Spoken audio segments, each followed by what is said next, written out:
to see by the dawn's early light what so proudly we hail at the twilight's last gleaming.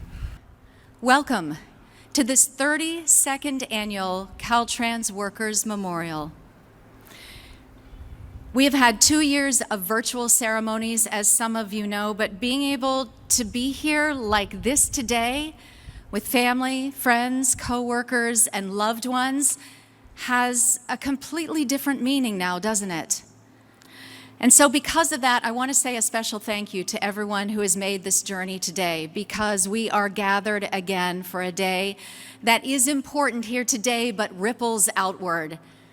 And we have seen time and time again and heard stories of the proof of that. I'm Beth Ruyak. It is always an honor and a privilege to be with you on this day. At this time, ladies and gentlemen, it is my pleasure to introduce and invite to the podium Caltrans Acting Director Stephen Keck.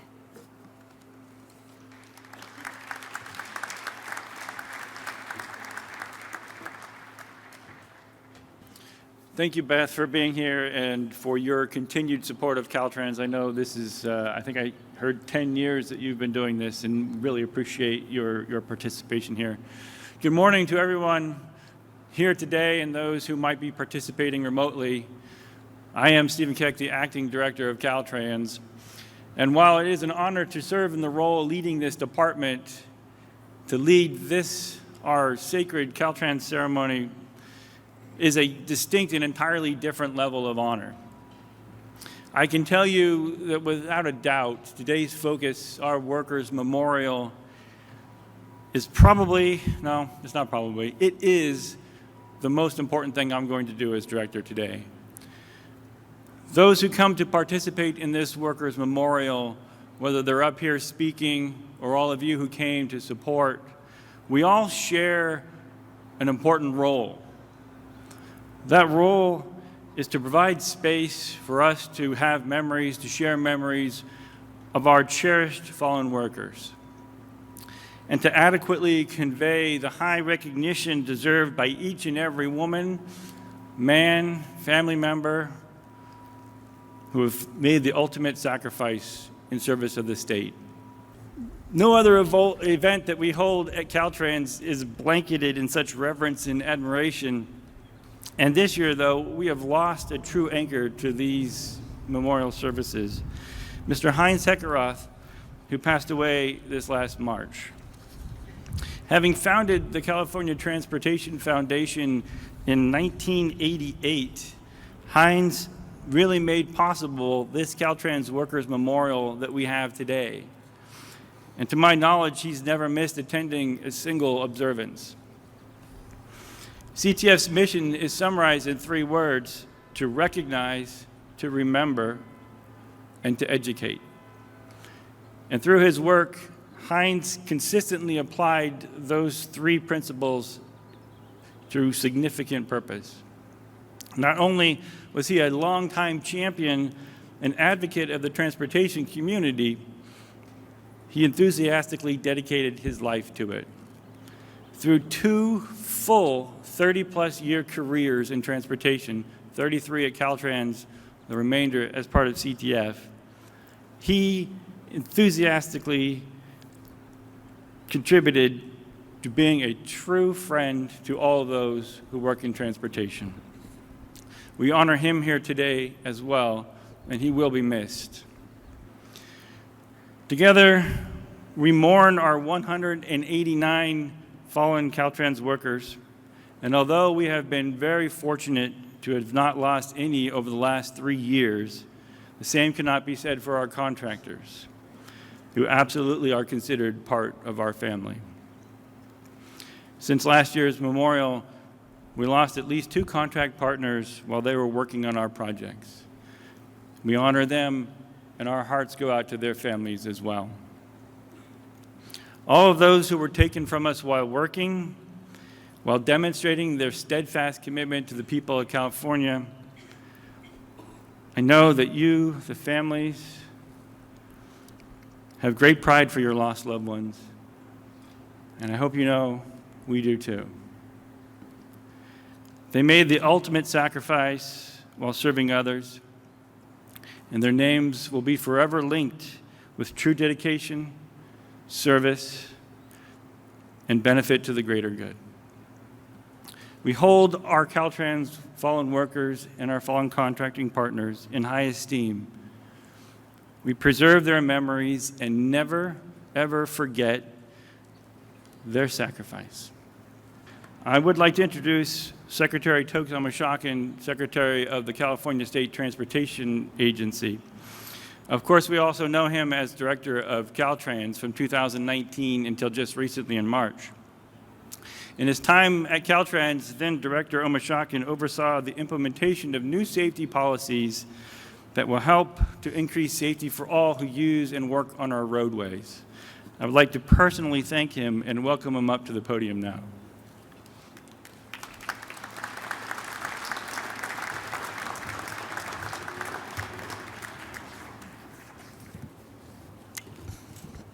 Good morning.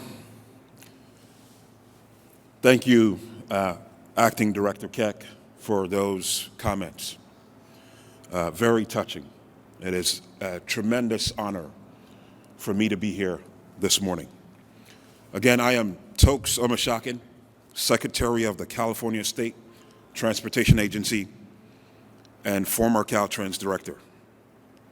Being here, speaking here at the Workers' Memorial for Caltrans is the most important and meaningful tradition, and it's an honor that's unparalleled.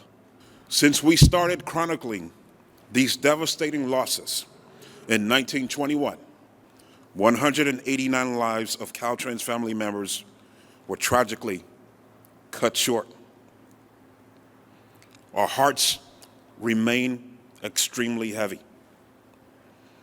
As we look around, surrounded by the loved ones of those we lost, there is some comfort knowing that together we all gather for this important tradition, offering our highest respects and taking in and deeply embracing each name as it's read.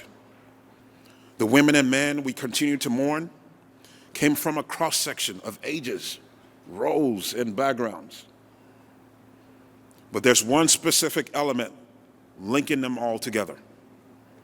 Each of them woke up and went to work one day with the same intent that they did every day, to put in a shift of essential work on our state's transportation system, to help provide a safer transportation network for all Californians. Tragically, they did not return home. To the families and loved ones of the people we acknowledge today, we know your loss persists and leaves a great void, and we grieve with you. Thank you again for being here. To the distinguished leaders on the dais this morning, to former secretaries, former directors, Caltrans leaders, the Caltrans teammates, all in orange here today, and to the families represented here today, thank you for coming out to honor these women and men, these 189. They will never be forgotten. Thank you again for being here this morning.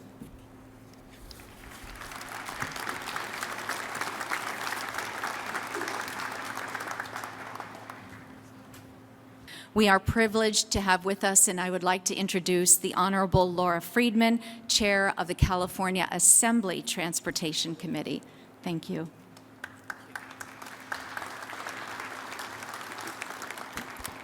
Thank you for that welcome. It is truly an honor to be able to be here with you today on this very solemn occasion. And it is very moving, I have to say, to see so many co-workers and family members and friends who've come out today to share in a day of mourning and remembrance with your colleagues and your friends. It's a day that I know that I'm not going to forget. Traffic violence continues to claim the lives of Americans. Over 42,000 Americans just in 2020 were killed on our roads. And that number has been rising in the last 3 years. And this is an issue for, of course, for everyone in California, but no one feels that danger more profoundly than all of you.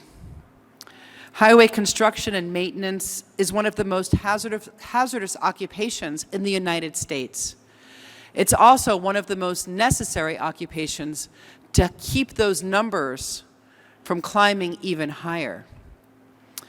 Unfortunately, California is one of the top states in the country with the highest number of fatal injuries reported on road construction sites, although, as we heard, hopefully those numbers are declining. We've worked together for years to improve safety on our roadways. So today, our work continues, and I just want to acknowledge that that's work that so many of us in the Capitol are committed to, precisely to keep all of you safe.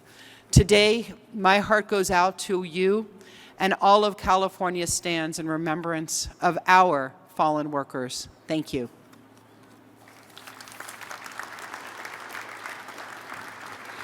My name is Christine. My husband was Juan Thome, better known as John Thome. He worked for District 7. He worked for many different yards. The last yard he was at is Diamond Bar, and yes, he was killed on the highway by an errant driver under the influence of marijuana. Today is his anniversary, April the 28th, 1993. 29 years ago today, my husband lost his life. He was 47 years old. He loved working for Caltrans. In fact, he was constantly reminded by anyone who would listen about the importance of the safety of Caltrans. He loved Caltrans. In fact, when my husband died, they said, "What kind of suit do you want him to wear?" And I thought, suit? Put him in his Caltrans shirt. And I had many members of Caltrans come up to me and say, "How nice." I said, he loved Caltrans. He died with Caltrans on his shirt. I love these signs up here of the children. They remind us that it's their parents, their grandparents, members of their families that are out there working for Caltrans. Thank you for asking me to be on the same stage as all of these distinguished guests, which is really nice. But you know what? My joy is the Sea of Orange. Thank you so much. All righty. So, but I have to hang on. Honestly, I don't remember the accident. I don't remember anything that happened. When I woke up after a month, because I was in an induced coma for more than a month, I couldn't recognize my husband. My daughter says I couldn't remember her. I didn't remember my son because of my head injury. My injuries were my head, my jaw, my balance nerve, my insides. It broke my pelvis. It damaged my back. My knee was destroyed. When they did the surgery, they had to put pieces of another corpse in there. So when I kick him, I tell him it's not me. My LCL got damaged, so I have to wear a brace every day to be able to walk because my leg goes to the right.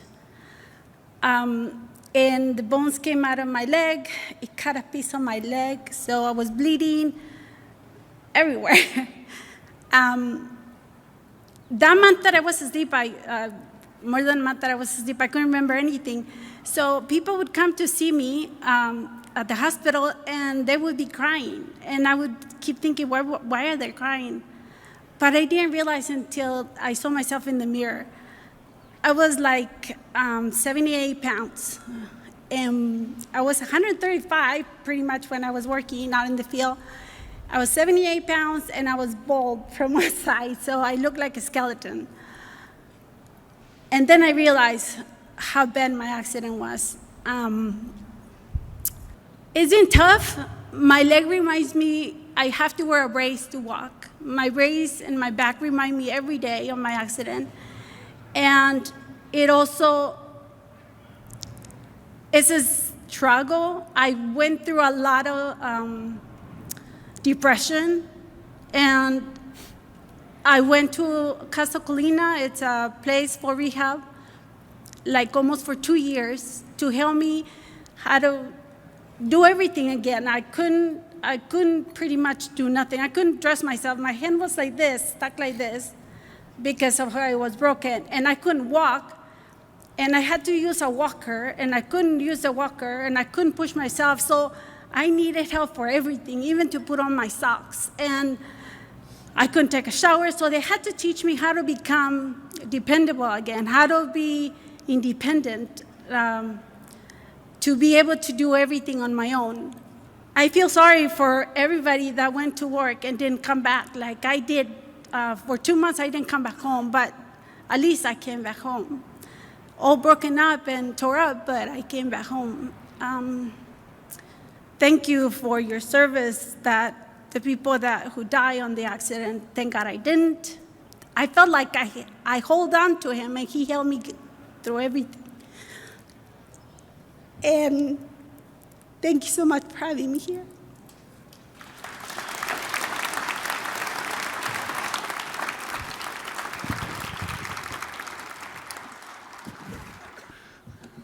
Amazing